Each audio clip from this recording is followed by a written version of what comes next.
Facebook live में आप लोगों का स्वागत है। आज की बातचीत में हम लोग बुनियादी तौर पर कोरोना के ग्लोबल और लोकल अर्थव्यवस्था के साथ जुड़े हुए संबंध पर बातचीत करेंगे। संयोग की बात है कि कल प्रधानमंत्री नरेंद्र मोदी ने अपना एक पत्र देश के नाम जारी किया है और उनके सरकार को आए 1 साल हो गया। तो उस पत्र की भी बात, उस पर भी एक टिप्पणी हम करना चाहेंगे। सबसे पहले उसी पत्र की पर टिप्पणी करना चाहेंगे। और ये इसलिए भी जरूरी है क्योंकि नरेंद्र मोदी कोई साधारण आदमी तो है नहीं। वो देश के प्रधानमंत्री हैं, उनकी जवाबदेही है और देश में जो कुछ चल रहा है वो उन्हीं की वजह से चल रहा है। तो उनकी जब चिट्ठी आई है तो उस चिट्ठी को तो हमें जरूर एक बार एक्नॉलेज कर। मेरे लिए मिस्ट्री है कि ये इस बार नरेंद्र मोदी ने चिट्ठी का मार्ग क्यों चुना। Normally Narendra Modi audio video visuals के जरिए बात करते रहे हैं, लेकिन इस बार ना कोई उन्होंने ऑडियो जारी किया ना वीडियो जारी किया, उन्होंने एक चिट्ठी जारी की। और अगर सामान्य तौर पर देखें तो वो चिट्ठी बहुत ही विनम्रता से भरी हुई है और उस चिट्ठी की एकमात्र बड़ी उपलब्धि है कि प्रधानमंत्री ने अघोषित तौर पर यह स्वीकार कर लिया है कि उन्होंने पिछले 1 साल में कोई महत्वपूर्ण आर्थिक कदम नहीं उठाए।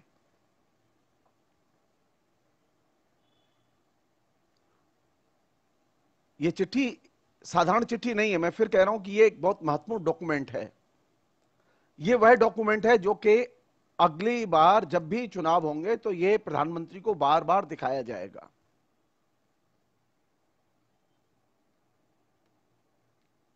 प्रधानमंत्री जब दूसरी बार चुनकर आए और चुन के आने के बाद ये 1 साल पूरा हो गया है, तो उस चिट्ठी का एक बहुत बड़ा हिस्सा तो उन्होंने पिछले 5 साल में जो किया था, यानी पहले टर्म में जो किया था उसी पर खर्च किया है।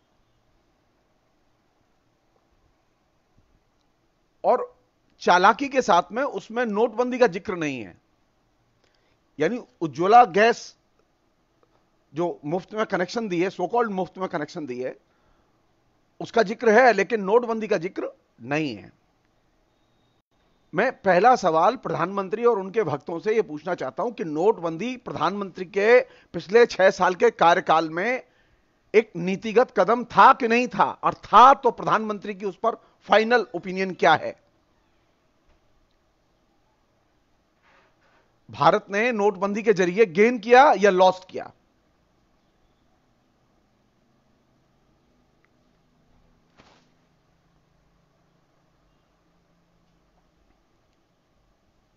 नोटबंदी का गायब होना, जिस नोटबंदी की वजह से पूरी की पूरी इकोनॉमी कोलैप्स कर गई, यह बहुत महत्वपूर्ण संकेत है कि प्रधानमंत्री स्वयं यह मानते हैं कहीं ना कहीं नोटबंदी उनका सबसे गलत कदम था, लेकिन वे यह स्वीकार करना नहीं चाहते कि वह गलत कदम था। लेकिन उसकी अनुपस्थिति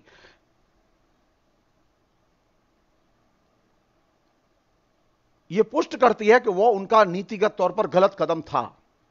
अगर नोटबंदी के जरिए उन्होंने राजनीतिक उपलब्धि हासिल की होती, जैसा कि उनका दावा था, काला धन आया होता, आतंकवादी नष्ट हुए होते, बाजार चंगा हुआ होता, ये 3 चीजें थीं, लेकिन न तो बाजार चंगा हुआ, न आतंकवादी मारे गए और न काला धन निकल के बाहर आया। तो पिछले 6 साल का जहां से प्रधानमंत्री सारी चीजें अपनी हारते रहे हैं, वो कौन सी जगह है? वो है नोटबंदी। नोटबंदी और सिर्फ नोटबंदी। और यही वजह है कि नरेंद्र मोदी और उनकी पूरी भक्त मंडली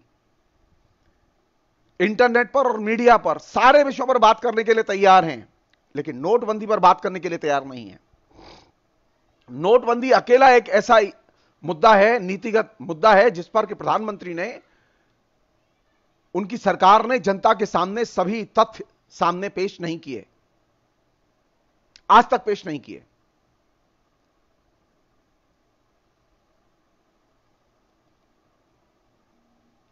मैं ये मान के चल रहा हूं कि प्रधानमंत्री इस बात को स्वीकार करते हैं, बोलते नहीं है लेकिन स्वीकार करते हैं कि नोटबंदी उनसे बहुत बड़ी गलती हुई।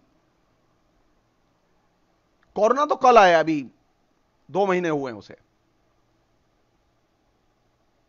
मार्च के पहले कोरोना नहीं था।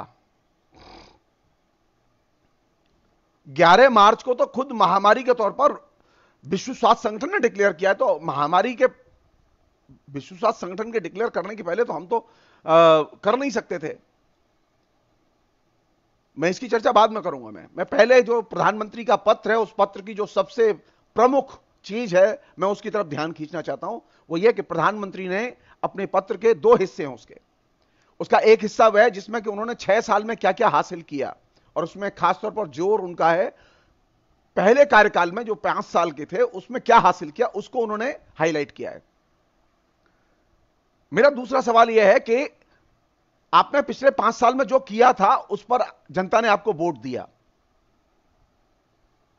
आप जीत गए। अब आप इसका जिक्र क्यों कर रहे हैं? वो तो आपके खाते में जमा हो चुका है, आपकी उपलब्धियां मान ली जनता ने। बार बार उन योजनाओं का जिक्र क्यों कर रहे हैं जो आपने पहले कार्यकाल में लागू की? उनमें से कई योजनाएं कोलैप्स कर चुकी हैं, आप उनका जिक्र क्यों नहीं करते?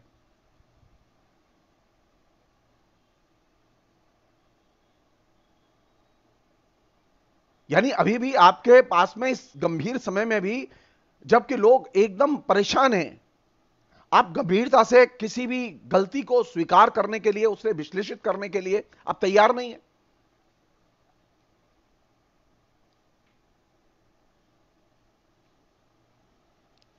पिछले 1 साल में प्रधानमंत्री ने 3 बड़े कदम उठाए। जिस तरह से नोटबंदी सबसे बड़ी गलती थी पहले कार्यकाल की, जिसने के पूरे सिस्टम को तबाह किया, उस दूसरी गलती थी जीएसटी। जीएसटी की पॉलिसी जिस तरह से लागू की गई और जिस तरह से वो नीचे कोलैप्स की, और हर तीसरे दिन फिर उसे बदला गया।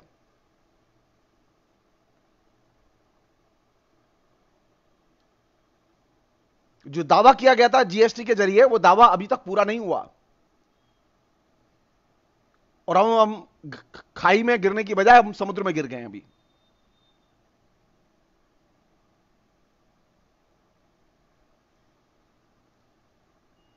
अब तो रिकवरी के सवाल ही पैदा नहीं होता। तो कम से कम ऑब्जेक्टिवली 2 वाक्य, एक वाक्य जीएसटी के बारे में लागू करके बताते, बोल के बताते कि जीएसटी को अंततः उनको क्यों इतना बार बार बदलना पड़ा और क्यों अभीप्सित लक्ष्य जीएसटी हासिल नहीं कर पाया।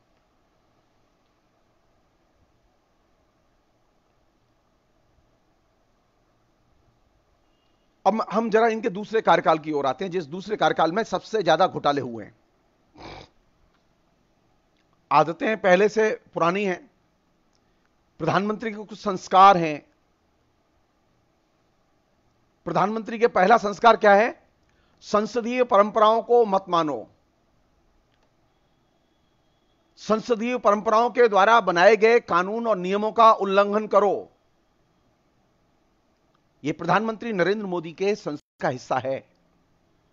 आपने पहले कार्यकाल में इसका खूब पालन किया, और दूसरे कार्यकाल में भी आपने इसका खूब पालन किया। जो 3 महत्वपूर्ण राजनीतिक निर्णय लिए,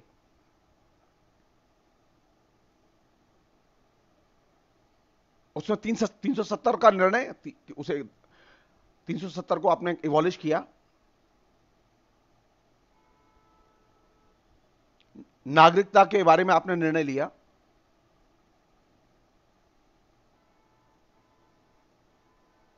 तो 370 के बारे में जो आपने निर्णय लिया, कश्मीर के बारे में, कि क्या कश्मीर में 1 साल में सामान्य स्थिति बहाल हुई है? नोटबंदी का निर्णय लिया, सामान्य स्थिति बहाल नहीं हुई इकोनॉमी में। जीएसटी का निर्णय लिया, टैक्स वसूली में सामान्य स्थिति बहाल नहीं हुई। और ठीक कश्मीर में 370 को एवॉलिश करने का निर्णय लिया, और कश्मीर में सामान्य स्थिति बहाल नहीं हुई। प्रश्न सिर्फ एक है कि प्रधानमंत्री जब भी कोई नीतिगत निर्णय लेते हैं और जिस क्षेत्र से संबंधित निर्णय लेते हैं, तो वहां अशांति और अराजकता क्यों फैलती है?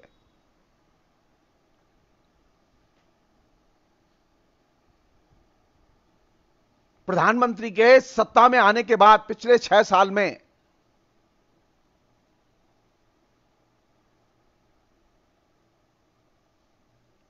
कश्मीर में जब वो आए थे, यानी 6 साल पहले जब वो आए थे, तो कश्मीर में शांति थी। कश्मीर में एकदम पीसफुल इलेक्शन हुए थे। महबूबा मुफ्ती के साथ उन्होंने मिलकर इलेक्शन लड़ा और वे जीते। और उसके बाद में स्थिति लगातार बद से बदतर होती चली गई और आज स्थिति यह है कि अधिकांश जनता वहां भूखों मरने के लिए अभिशप्त है। तो क्या हम यह माने कि एक नियम बना लिया कि जब प्रधानमंत्री किसी नीति की घोषणा करेंगे और खासतौर पर राजनीतिक नीति की घोषणा करेंगे तो वहां अराजकता फैलेगी, जनता इसके लिए तैयार रहे, कुछ को आर्थिक नुकसान होगा। नोटबंदी से साधारण लोगों को इकोनॉमिक क्षति पहुंची, जीएसटी से साधारण दुकानदार को आर्थिक क्षति पहुंची, 370 लागू करने से साधारण कश्मीरी के जन जीवन में आर्थिक क्षति पहुंची। और जानना चाहते हैं, 3 तलाक के कानून को बदलने से एक साधारण मुस्लिम महिला जो कि पीड़ित थी, जो कि अपने पति से लड़ रही थी, उसको बड़ी आर्थिक क्षति पहुंची। ये 4 जो बड़े निर्णय हैं प्रधानमंत्री के, वे 4 बड़े निर्णय जनता को आर्थिक क्षति पहुंचाने वाले निर्णय हैं। हम अभी तक यह समझ नहीं पाए कि प्रधानमंत्री जब भी कोई निर्णय लेते हैं तो उसका ये जो आर्थिक क्षति पहुंचाने वाला पहलू है वो इतना पावरफुल क्यों होता है। प्रधानमंत्री को इसका जवाब देना होगा और उनके अनुयायियों को जवाब देना होगा। हम मानने को तैयार हैं कि प्रधानमंत्री बहुत ईमानदार आदमी है, एकदम करप्ट नहीं है, दूध के धुले हैं, रोज दूध से नहाते हैं, हम सब मानने के लिए तैयार हैं। लेकिन सिर्फ इतना सा बता दो कि नोटबंदी से देश को आर्थिक क्षति पहुंची कि नहीं पहुंची, देश के साधारण नागरिक को आर्थिक क्षति पहुंची कि नहीं पहुंची।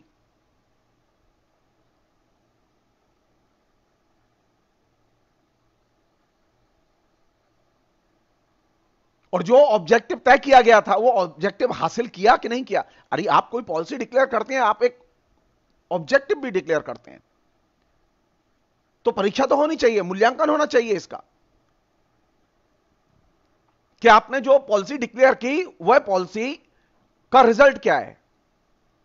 तो प्रधानमंत्री की मूल्यांकन में कोई रुचि नहीं है। मुझसे अगर पूछें पिछले 6 साल की एकमात्र सबसे बड़ी प्रधानमंत्री की एक्टिविटीज की उपलब्धि है जनता की आर्थिक क्षति, आर्थिक क्षति, आर्थिक क्षति। हर स्तर पर आर्थिक क्षति हुई है जनता की। जनता की जमा पूंजी गई है, जनता की बैंक में जमा पूंजी गई है, जनता की घर में रखी हुई, संचित की हुई साधारण स्त्रियों की, बच्चों की जमा पूंजी नष्ट हुई है।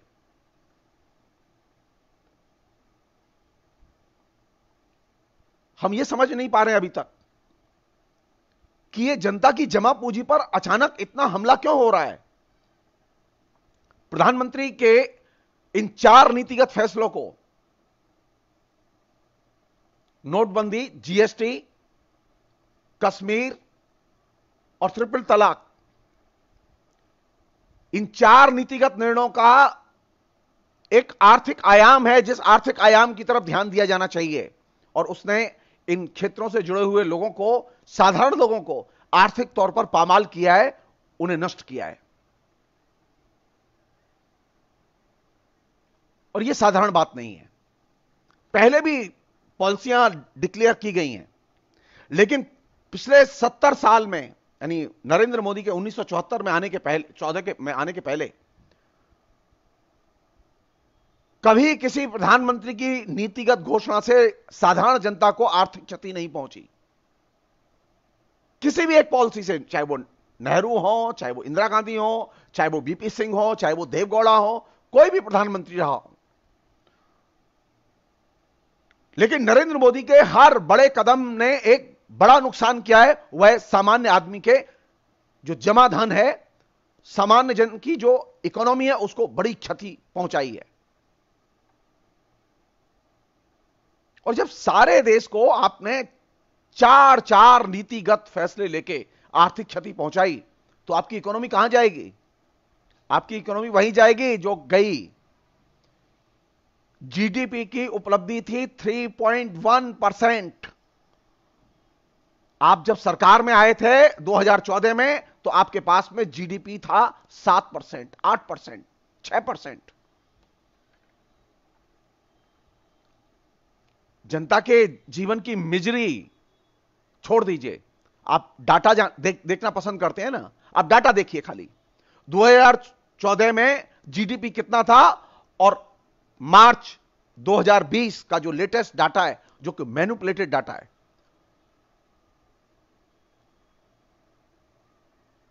एकदम 50% नीचे। पूरी इकोनॉमी को एकदम आपने एकदम नीचे रसातल की तरफ पहुंचा दिया अपने चार बड़े पॉलिटिकल डिसीजंस के जरिए। तो मैं एक बहुत ही विनम्र निष्कर्ष रखना चाहता हूं आप लोगों के सामने कि जो आरएसएस है, जिसके कि ये रणबांकुरे के तौर पर प्रधानमंत्री अभी लंगोटा फिरा के कह रहे हैं कि है कोई मैदान में आए, और जो लोग कह रहे हैं कि है कोई जो इनका मुकाबला कर सके क्योंकि ये गामा पहलवान है, आरएसएस के लोग जवाब दें कि पिछले 6 साल में जनता की आर्थिक स्थिति खराब हुई है या अच्छी हुई है। आरएसएस के लोग इस अपराध में शामिल हैं कि उन्होंने हिंदुस्तान की जनता को लुटने दिया है। विपक्ष इसमें शामिल नहीं है। विपक्ष ने तो ठीक से विरोध तक नहीं किया, खाली बयान जारी किए हैं।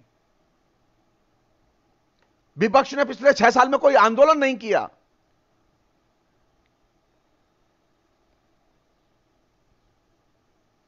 दूसरी एक चीज, यानी आर्थिक क्षति एक सबसे बड़ा पहलू है।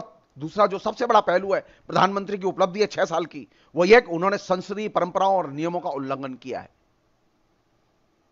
नोटबंदी को उन्होंने बिना पार्लियामेंट्री कमेटी के अनुमति के सीधे संसद में प्रस्ताव घोषणा करके, पहले सीधे घोषणा करके लागू किया। ठीक उन्होंने जीएसटी के साथ यही किया, ठीक उन्होंने ट्रिपल तलाक के साथ यही किया, ठीक उन्होंने 370 के साथ यही किया।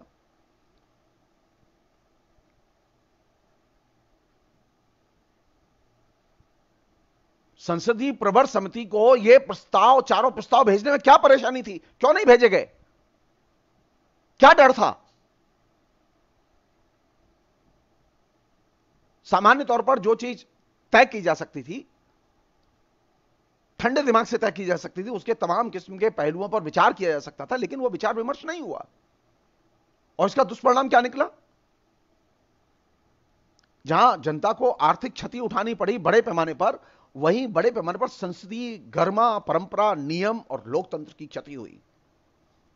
तो प्रधानमंत्री के 6 साल के कार्यकाल में सिर्फ आर्थिक क्षति ही नहीं हुई, लोकतांत्रिक क्षति भी हुई, संसदीय क्षति भी हुई। जिस संसद की देहरी को चरण स्पर्श करके प्रवेश किया था, और उस देहरी को ही प्रधानमंत्री ने अपने कार्यकाल में उड़ा दिया।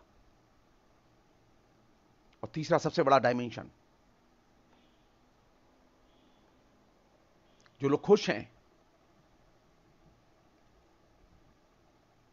प्रधानमंत्री ने सारे लोगों के बीच में, अपनी पार्टी के अंदर, आरएसएस के अंदर, देश के अंदर भय की ऐसी आंधी पैदा की है, ऐसा बवंडर पैदा किया कि सारे लोग डरे हुए हैं, अभी भी डरे हुए हैं। और लोग तो डरे हुए हैं ही, उससे भी ज्यादा खतरनाक है पूरी न्यायपालिका डरी हुई है, जज डरे हुए हैं। होना यह चाहिए था कि आप भ्रष्टाचार के खिलाफ लड़ते हुए सामने आए थे, आप लोकतांत्रिक परंपराओं को निभाने के नाम पर सामने आए थे जीतकर। आप कहते, जजों को बुला के कहते, खुलेआम कहते, मन की बात के जरिए कहते कि मैं जजों से अपील करता हूं कि अगर मेरे खिलाफ भी कोई आरोप आए तो आप उसकी खुल के वस्तुगत जांच करें, मैं सहर्ष स्वीकार करूंगा विनम्रता के साथ। लेकिन आपने तो टेरर क्रिएट कर दिया। और टेरर किसके लिए, किसके जरिए क्रिएट किया? मीडिया और साइबर टेक्नोलॉजी के जरिए। मीडिया और साइबर टेक्नोलॉजी के जरिए ऐसा एटमॉस्फेयर क्रिएट किया गया कि अब कोई भी व्यक्ति बोलने के पहले 6 बार सोचता है कि पता नहीं मेरा क्या नुकसान कर देंगे ये लोग। और कानून को आपने एक लीगल टेररिज्म की तरह इस्तेमाल किया। जो आपके खिलाफ बोले उसके खिलाफ झूठे केस दायर करो, एफआईआर करो। जो फोर्थ डायमेंशन है वो ये है भय और कानूनी आतंकवाद। इसको एक कॉमन कल्चर बनाया गया और ये चीजें अभी भी चुनौती के तौर पर खड़ी हैं। आप कानूनी आतंकवाद का इस्तेमाल करेंगे, आप तय मान लीजिए, आप न तो उनको पीट सकते हैं जिनके खिलाफ इस्तेमाल कर रहे हैं, न उन्हें हरा सकते हैं, आप सिर्फ कुछ समय के लिए हिरासमेंट कर सकते हैं।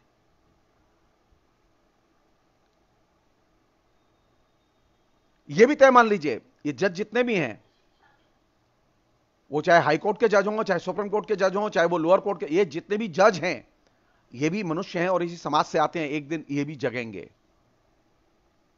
डर के कोई जीना नहीं चाहता, कोई जीना नहीं चाहता, कोई एकदम डरपोक इंसान की तरह कोई जीना नहीं चाहता।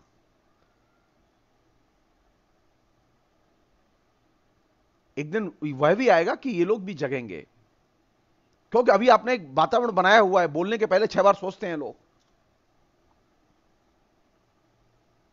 अगर प्रधानमंत्री में साहस है, अगर प्रधानमंत्री में साहस है तो वे कहें कि राफेल घोटाले में जो तथ्यों के साथ, सत्य के साथ जो करप्शन हुआ है उसकी जांच एक इंडिपेंडेंट न्यायिक संस्था करे, सुप्रीम कोर्ट के जज करें, घोषणा करें।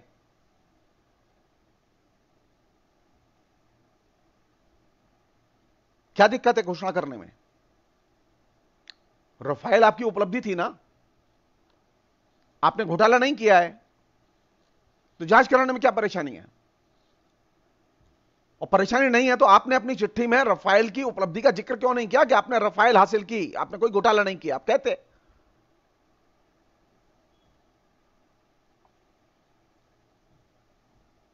तो आपने एक नई कल्चर पैदा की है, करप्शन विथ सप्रेशन। आप घोटाले भी करेंगे लेकिन बोलने नहीं देंगे, तथ्यों को सामने नहीं आने देंगे, अदालतों को, सीबीआई को और दूसरी संस्थाओं को स्वतंत्र रूप से जांच नहीं करने देंगे। जो तमाम जो कॉन्स्टिट्यूशनल जो बॉडीज हैं उनके आपने एकदम होश उड़ाए हुए हैं, वहां जो ऑफिसर्स बैठे हैं।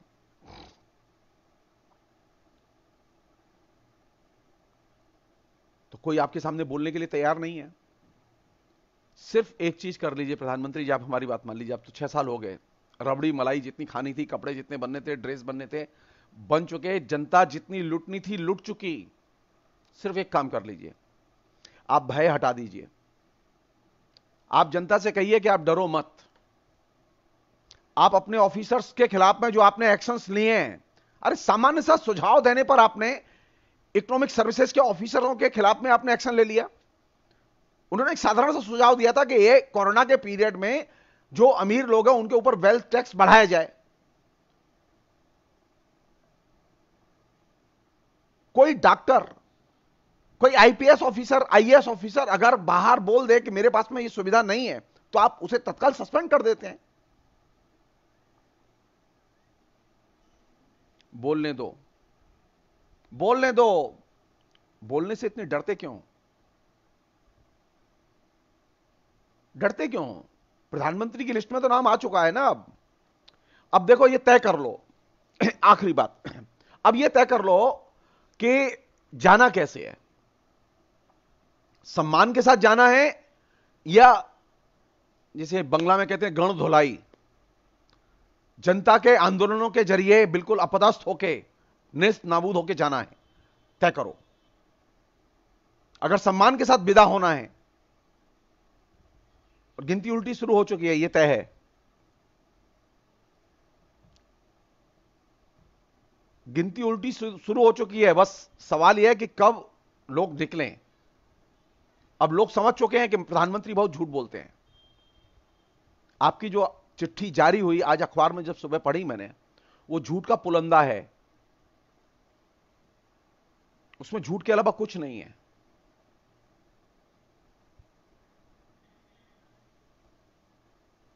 आपने कोरोना से प्रभावित लोगों के लिए कोई आश्वासन नहीं दिया, आपने कोई काम नहीं किया ऐसा जिसकी वजह से लोग भूल जाएं आपको, बल्कि लोगों की रग रग दर्द कर रही है अभी। सो तय कर लें कैसे जाएंगे, ये रास्ता भी आपको चुनना है। एक सेंटेंस में कहना चाहता हूं कि प्रधानमंत्री की जो चिट्ठी देश के नाम जारी हुई है, वह चिट्ठी लोकतंत्र की हत्या का डॉक्यूमेंट है कि प्रधानमंत्री ने कैसे 6 साल में लोकतंत्र की हत्या की। वह चिट्ठी जनता के आर्थिक हितों पर कैसे पिछले 6 साल में हमले हुए, उसका एक लिखित दस्तावेज है। चिट्ठी वैसे नहीं पढ़ी जाती जैसे आपने लिखी है, चिट्ठी पढ़ी जाती है जो आपने चीज नहीं लिखी है वहां से। जो लोग चिट्ठी पढ़ें वे लोग देखें इसे कि प्रधानमंत्री ने क्या क्या नहीं लिखा है। प्रधानमंत्री ने जो लिखा है उससे ज्यादा महत्वपूर्ण है प्रधानमंत्री ने जो नहीं लिखा है, और वही प्रधानमंत्री की आलोचना है। सो प्रधानमंत्री के सामने चुनौती है ये कि वो सच बोलें या झूठ बोलें, लेकिन मुसीबत यह है कि इतनी विपत्ति के बाद भी उन्हें झूठ बोलने में मजा आता है, और मेरे लिए यही चिंता की चीज है। लोग होता है ना, तकलीफ में आदमी, जनता की पीड़ा में आदमी कम से कम सच की तरफ लौट आता है, लेकिन प्रधानमंत्री को सच अभी दिखाई नहीं दे रहा है, वो बार बार झूठ की तरफ लौट रहे हैं। तो मेरी एक विनती है आप सभी लोगों से, प्रधानमंत्री जब भी जो कहें उसको एकदम विलोम में पढ़ा जाना चाहिए। प्रधानमंत्री वहां नहीं मिलते जो बोलते हैं, प्रधानमंत्री जो कहते हैं उसका जस्ट अपोजिट मिलते हैं। जो वो कह रहे थे ना कि आप घर के बाहर निकले, घड़ियाल बजाएं, घंटे बजाएं, इसका मतलब है कि अब आप रोएं। इसका मतलब घंटे घड़ियाल बजाना नहीं है। जब वो कह रहे थे कि आप दीपक जलाएं कोरोना में, तो इसका मतलब ये दीपक जलाना नहीं है, बल्कि इसका मीनिंग ये है कि अब आपके घर के दीपक बुझेंगे, और बुझा दिए आपने, और अब रो रहे हैं लोग। मैंने बार बार लिखा है इस बात को फेसबुक पर, मैं सामने शेयर कर रहा हूं आपसे कि प्रधानमंत्री हमेशा विलोम में मिलते हैं। प्रधानमंत्री कभी अपनी सीधी भाषा में नहीं मिलते। ये पहले और आखिरी प्रधानमंत्री होंगे जो हमेशा विलोम में मिलते हैं। वे जो कहते हैं उसका जस्ट अपोजिट होता है। हम सब लोग लिटरल सेंस में लेते हैं उनको और कहते हैं कि देखिए घंटा बजा रहे हैं, घड़ियाल बजा, नहीं, ये घंटा नहीं, ये घंटा बजाने के जरिए बताना चाहते हैं अब तुम बेटा रोओगे। नरेंद्र मोदी की उपलब्धि है विलोम, विलोम और सिर्फ विलोम, और 6 साल की बड़ी उपलब्धि है आर्थिक क्षति, आर्थिक क्षति, आर्थिक क्षति, सामान्य जन की आर्थिक क्षति, लोकतंत्र की परंपराओं की, लोकतंत्र की बड़ी क्षति। और ये चीज जनता भी भूली नहीं है, भूली नहीं है, क्योंकि आप भी नहीं भूले, आपको गलती का एहसास नहीं है, तो जनता तो बिल्कुल नहीं भूलेगी, गिन गिन के हिसाब लेगी। फिलहाल इतना ही रखें। अब हम दूसरे पहलू की तरफ 2 मिनट का ब्रेक करके हम जाएंगे। बहुत बहुत शुक्रिया, थैंक यू।